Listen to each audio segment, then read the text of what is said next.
You guys remember how Trump TV was supposed to be a tremendous success. It was going to be fantastic, right? It was going to be the right-wing answer to the liberal media. We got to go after the liberal media, man. And we're going to do it with Trump TV. And more importantly, what was actually called right side broadcasting, which is what we're talking about. I mean, look, back during the election, right side broadcasting, boy, they were killing it, man. Their coverage of Trump rallies drew millions of people to their Facebook pages, as well as on YouTube. They made a lot of money from YouTube. So how are they doing now that Trump is president? Well, not so good. The Washington Post explains. After generating $1.1 million in advertising revenue and donations in the year of 2016, Right Side entertained grand expansion plans. Founder Joe Seals told Business Insider last fall that he wanted to add new shows to his company's YouTube channel and build toward a 24-hour network, 24-hour programming. Now, that's actually something that's really difficult to do and really expensive. So that is indeed a grand plan. But seeing all that money and all those views, millions and millions of views, they did very, very well during the election, just broadcasting things like rallies. Now, let's cut to today. Instead, Right Side has been forced to cut back amid steep revenue declines. A staff of 12 is down to 4. Shows hosted by Mike Cernovich, Wayne Dupree, Margaret Howell, and Nicholas J. Fuentes have been canceled. Ah, damn it. We were looking so forward to being able to make fun of those shows. Sad. Looks like we're not going to do that. They continue. Apart from seeing a gush of donations that from energized Trump supporters, Seal says that he's been propping up Right Side broadcasting with money from his own pocket. And that just shows you how the free market has reacted to this. The free market has spoken. And your broadcasting career sucks. Just saying. And this is coming from a guy who is just barely successful. But at least I don't have to prop this channel up with my own money. Just saying. Now, Seals disagrees. He says, no. It's because we're winning. In fact, we've already won. We're winning so much with Donald Trump that nobody needs or wants to watch our programming anymore. Oh, that's what it is. He said, quote, I think a lot of them feel like the mission has been accomplished. I think that after Trump won, people thought, well, hey, our job is done. Mission accomplished. Hang the banner. Oh, we lose all our revenue? Oh, fuck. Quick, take the banner down. Take it down. Can't afford it. We're going to have to sell it on eBay. He said our donations went down significantly after the campaign. I think everybody sort of has that feeling of, why are you guys still doing this? Trump won. Why are you guys still doing this? I can't find a purpose at all. I'm just saying. Look, maybe it doesn't have to do with the fact that Trump won per se. It could be the fact that Donald Trump's popularity has plummeted since the election. I mean, he's in an astonishing 34 to 36%, depending on which poll you go to, on job approval. That is a disaster. That is sad. Look, hey, man, at least he hasn't hit George W. Bush approval ratings yet. Again, he's got quite a long time as president. Anyway. Now, it also could be the fact that maybe because he's saddled up with the global financial elite by appointing the wealthiest cabinet we've ever had, and most of them happen to be bankers. Who knows, man? Or people are just not interested. Now, what is interesting is one of the questions that was asked, and that was, what if Trump hadn't won? What would be the future of Trump TV if Trump had actually been a loser? Because look, a lot of presidents that lost the election have gotten TV gigs or book deals. It's been very lucrative. I mean, look at Bernie Sanders. He didn't win the primary. And look, a lot of people, I believe he was cheated out of it. But he's been on TV. Very successful book. I've been in the middle of reading it, of course. And he's been on mainstream corporate media a lot, as well as on independent media. So he's been doing very good for himself.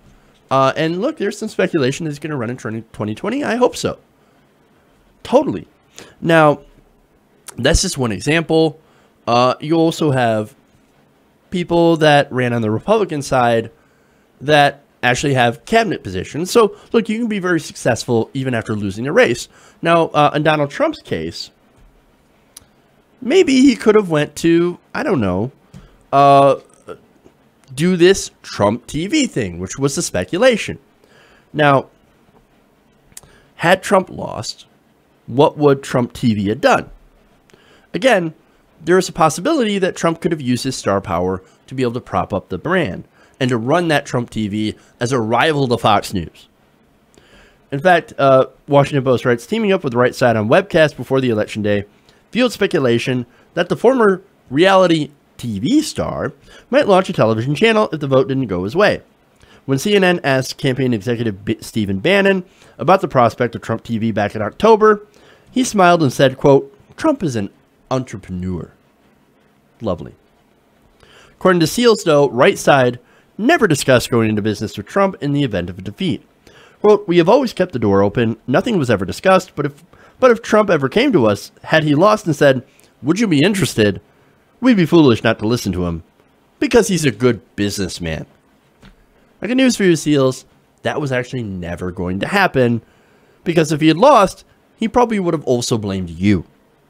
Just saying.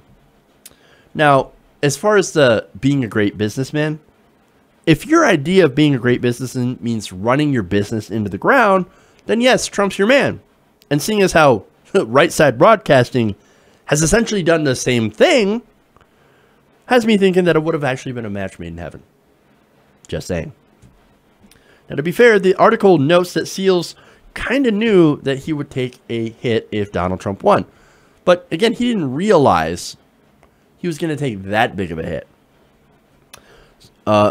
Seals, of course, knew, they write, that Trump's victory meant the billionaire would be otherwise occupied. He also knew that Right Side's #1 source of content, rallies, would mostly disappear after Election Day. And mostly he was correct, even though Donald Trump is weirdly doing campaign-style rallies instead of actually governing. So I guess he was half right on that. Now, he still believed, however, that the company could thrive under a Trump presidency, perhaps not as Trump TV in any formal capacity, but as an alternative to the mainstream press. Seals figured Right Side would save a lot of money on travel in a non-campaign year. He also thought we had a good chance of getting in to cover the White House. Wrong. On all counts. Sad. Look, man, Donald Trump never cared about Right Side Media. He never talked to you. No, you thought if you covered his rallies and that you sucked up to him, that you kissed his ass, that you were going to get access to the White House. No, he probably doesn't even remember your coverage of the rallies, dude. No, but you guys actually thought, and this is pathetic, oh, if we're just good to Trump, Trump's going to let us in. We're going to get rewarded. We're going to get showered with money by his followers. Oh, man, it's going to be so great. What happened? That didn't. Nope. There's not a chance. It didn't happen. That's even with what they're saying was extensive contacts within the campaign. Quote, "We had a number of people inside the campaign, now in the administration, who told us they would be able to help us. I don't want to call anybody out, but we sort of thought we would be in the mix there. They probably had good intentions, and they probably got in and found out things are done a different way." Oh, the rationalization. It's priceless, man. This guy's like, oh, no, don't worry. We'll take care of you, guy. We'll take care of you, bro. Yeah, keep doing that Trump TV thing. Keep giving us press. Keep giving us free press. We love it. Go ahead and cover our rallies.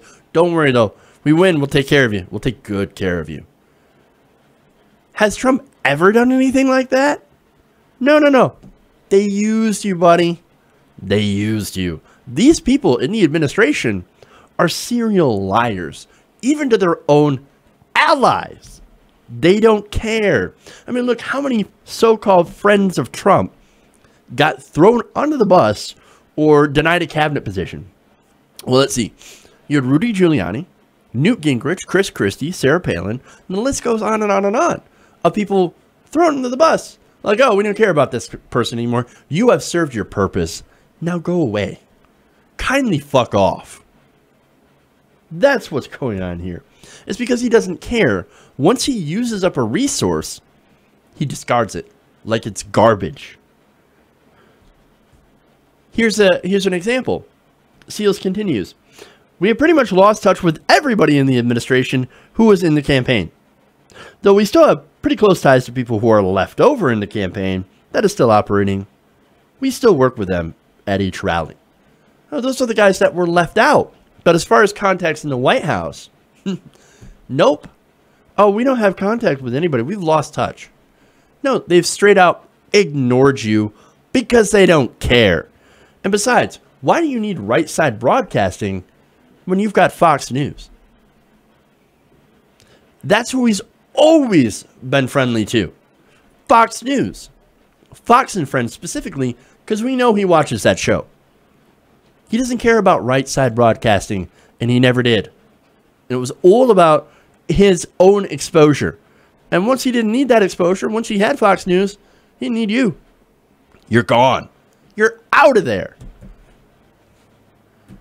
Stephen, I believe it was Stephen Schwarzman, the guy who wrote Donald Trump's autobiography, famously said in a quote in the about the book, he said, Donald pisses ice water. Once he sees that he can't get anything from you, he doesn't care anymore. And you are discarded. You are gone. It's Stephen Schwarzman. Now, and of course, now that they made it, they don't need people like that anymore.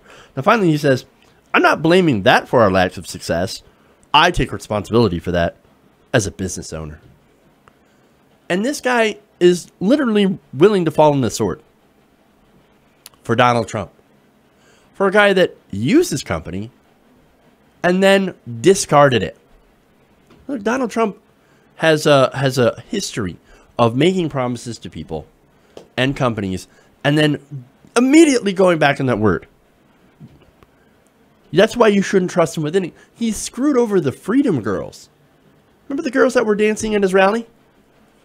And did that song, the creepy song, in a Florida rally? He screwed over the Freedom Girls. Decided, yeah, you know what? I'm done with you. I'm not going to pay you. Our campaign's not going to pay you.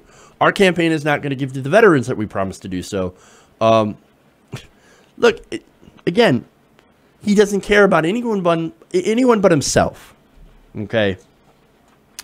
Now, onto this guy who is apparently a terrible businessman. The fact that you set up a business where you streamed a candidate and then didn't plan for what would happen after the campaign. That seems pretty short-sighted and incredibly dumb. They planned an entire business that rode on following and filming Donald Trump's crazy campaign speeches. Now, you didn't have any original content that I could see of. Nothing interesting, nothing actually original. Just, oh, let's cover Donald Trump's campaign rally. Let's do what CNN's doing. That's ironic. No wonder you're failing. Add in the fact that, of course, one of the things they streamed was the White House news briefings as well. When he did win. Now, those briefings are essentially all but dead now. They're very, very rare. Plus, you add in the YouTube ad boycott, which has affected us personally. In fact, it's hurt pretty much everyone on YouTube, but it's gone especially hard after news and politics people, the demonetization. Well, they're screwed because they have nothing to report on than just Trump. And again, people aren't interested as watching those rallies that are actually super rare now. Now, are they going to change that? No. After holding high hopes for a big year in 2017, Seals is now looking forward to 2019, when Trump presumably will return to the campaign trail. It's just come to a point where it's hard to justify keeping our operations ongoing the way that they have been. We definitely believe we have a purpose. It may only be during elections. Sad. They actually thought that they were going to get access to the White House. This is what he does, man. He takes people that are useful to him, he uses them and then throws them away. That's who Donald Trump is. Hey everybody, thanks for watching this video. If you want to see more like this, please hit the subscribe button below. And if you want to support truly independent progressive media, please consider becoming a patron at patreon.com/TYTNation.